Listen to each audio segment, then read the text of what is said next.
Buenos días.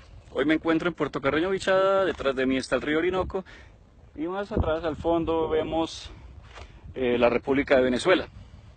Esa misma Venezuela a la que hoy muchos miran con desdén y a la que cuando se hace referencia en el sentido de que Colombia pueda transitar el mismo camino que los tiene a ellos sumidos en su peor crisis económica, política y social de la historia, suelen decir, no, eso no va a pasar nunca en Colombia, Colombia no es Venezuela, nosotros no vamos a caer en eso. Pues los que dicen eso desconocen profundamente que ese país que tengo atrás hace 25, 30 años era el país con la más alta calidad de vida y tenía el ingreso per cápita más alto de América Latina. Los colombianos éramos la mano de obra barata de los venezolanos. Una relación absolutamente vertical en favor de Venezuela.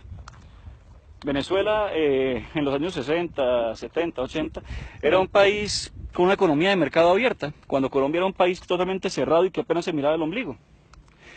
Yo que soy nacido en Bucaramanga, de niño tuve la oportunidad de visitar frecuentemente el Táchira y lo hacía porque mis padres viajaban a Venezuela a conseguir lo que no se conseguía en Colombia. Allá ya había productos importados, productos de altísima calidad que en Colombia no existían. Hoy están sumidos en eso porque los ciudadanos de ese país en algún punto perdieron tanto la confianza en sus instituciones que dieron un salto al vacío y cayeron en el engaño del discurso populista. ¿Qué tan lejos estamos los colombianos de hacer eso? De cometer el mismo error. En un momento en que las instituciones colombianas están tan desacreditadas, que no hay confianza en el Ejecutivo, pues obviamente con un gobierno ilegítimo como el de Juan Manuel Santos, en el Legislativo por cuenta de un Congreso que se vendió y permitió el rompimiento del Estado de Derecho, y judicial por unas cortes que se politizaron hace rato. ¿Qué tan lejos estamos cuando se hizo un pacto totalmente ilegítimo con un grupo terrorista, que es un grupo terrorista porque así está en todos los listados internacionales de grupos terroristas? Y hoy ese grupo terrorista no solo no se somete al ordenamiento jurídico al que estamos obligados los colombianos, sino que se le crea una justicia que está por encima y que amenaza con que todos los colombianos nos tengamos que someter ante ella. Una justicia ideada para lavarle la cara a los peores criminales de la historia de Colombia y que hoy tiene a uno de esos máximos perpetradores del crimen, como Rodrigo Londoño, alias Timochenko, anunciando con bombos y platillos que es candidato a la presidencia de la República. Ante este terrible escenario, hay quienes echan campanas al vuelo y dicen, no, es mejor que Timochenko esté haciendo política que echando bala en el monte. O peor, ay no, buenísimo, porque ahora sí se van a dar cuenta en las urnas que no tienen respaldo popular. Hombre, por favor, no seamos tan ingenuos. No se trata de eso.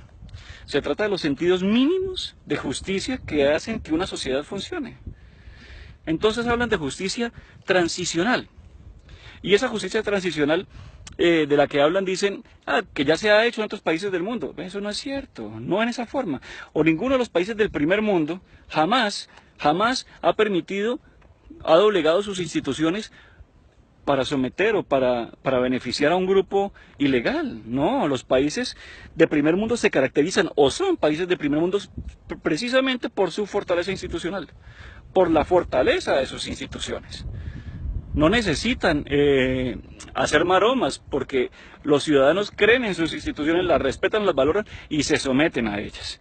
Las instituciones no están creadas solamente para los ciudadanos de bien, sino con mayor razón para los ciudadanos de mal, para los criminales, para evitar el surgimiento de esos criminales. Y el momento en que surjan, pues obviamente la sociedad, las instituciones tienen que someterlos. Ese es el papel del Estado, el papel de centrar el poder, el monopolio del poder legítimo en su favor. Y eso no se negocia, eso no es un principio negociable. Y por eso es que desde el principio nos opusimos al proceso de La Habana, porque doblegaba el Estado de Derecho y lo ponía al servicio de los criminales, de los peores criminales que han pisado este país. Entonces vienen con el cuento y traen, por ejemplo, traen el ejemplo del Tribunal de Nuremberg tras la Segunda Guerra Mundial y dicen que ese es un ejemplo de justicia transicional. Bueno, dos casos. Primero, el Tribunal de Nuremberg fue necesario porque tras la guerra el Estado alemán simplemente desapareció. En ese momento dejó de existir, no había Estado alemán. Entonces las potencias extranjeras que intervinieron a ese país crearon un tribunal para juzgar a los criminales nazis que tenían el control del Estado. Pero óigase bien, para juzgarlos y condenarlos, ninguno de los altos cabecillas del nazismo, ninguno fue perdonado. Fueron juzgados y condenados. Y aquí los cabecillas de este grupo de criminales son los primeros que van a ser absueltos. Los primeros. Y que ya pueden hacer política, que tienen curule gratis en el Congreso, que pueden ser candidatos a la presidencia de la República. Ese es un quiebre institucional. Todos los colombianos desde que nacemos, sin saberlo, firmamos un contrato social y nos sometemos a las reglas de juego de nuestro ordenamiento jurídico. Estos criminales también estaban sometidos al ordenamiento jurídico y habían sido juzgados en ausencia, habían sido condenados por la justicia ordinaria. Se saltaron eso, crearon un tribunal absurdo que desconoce la institucionalidad colombiana y que por un embeleco o por un sentido falso de paz, porque la paz no es firmar un papel, la paz es el resultado de la justicia y del orden de las instituciones. Esa es la paz. Por un emboleco de traer una ilusión de paz que nos tiene sumidos hoy en el peor momento de corrupción del país, que nos hace sentar sobre una bomba de tiempo, porque al mismo tiempo que se estaba gestando toda esta paz, se descuidó la lucha contra las drogas y Colombia en los últimos 5 años quintuplicó la producción de droga, un país cuyo peor combustible desde hace 40 años es la droga, es la cocaína. Hoy está con más de 200.000 hectáreas de cocaína en una perfecta bomba de tiempo. Ay, que hay paz, que vea que los hospitales están vacíos. Vea, si a Pablo Escobar no lo hubieran perseguido, el tipo no hubiera puesto todas las bombas que puso. Lo mismo está pasando ahora. A los grandes capos de la droga de este país, en cabeza de las FARC, no los están persiguiendo. Y un mafioso, al que no lo persiguen, es un mafioso feliz. Los criminales, sin que los persigan, son felices. Están sacando toda su mercancía para afuera, para los mercados internacionales, y están haciendo una riqueza inmensa.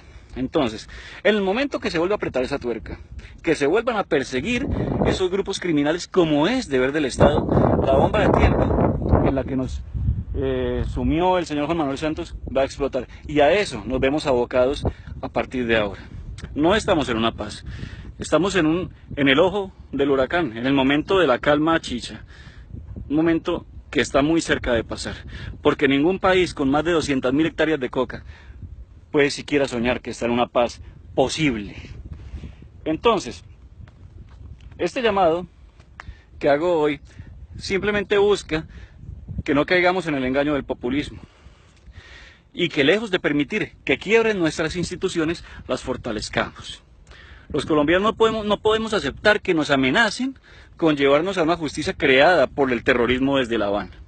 No, nosotros tenemos nuestras instituciones y están fallando por culpa de una élite política en cabeza del señor Juan Manuel Santos, que está dedicada a hacerlas fallar, para que se quiebren, para que se rompan y para conducirnos en el camino en que otras sociedades ya han caído. No se extrañen, no se extrañen.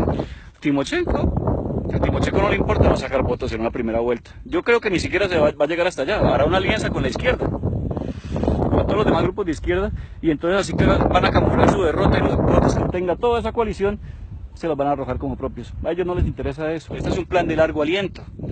Ya tienen congresistas, ya tendrán emisoras públicas para propaganda política. Es un plan de largo aliento en el que si los dejamos van a ganar. Y vea, la historia y el ejemplo de este país demuestra que cuando esa gente se monta, no existen medios democráticos que los bajen. Que pasen feliz día.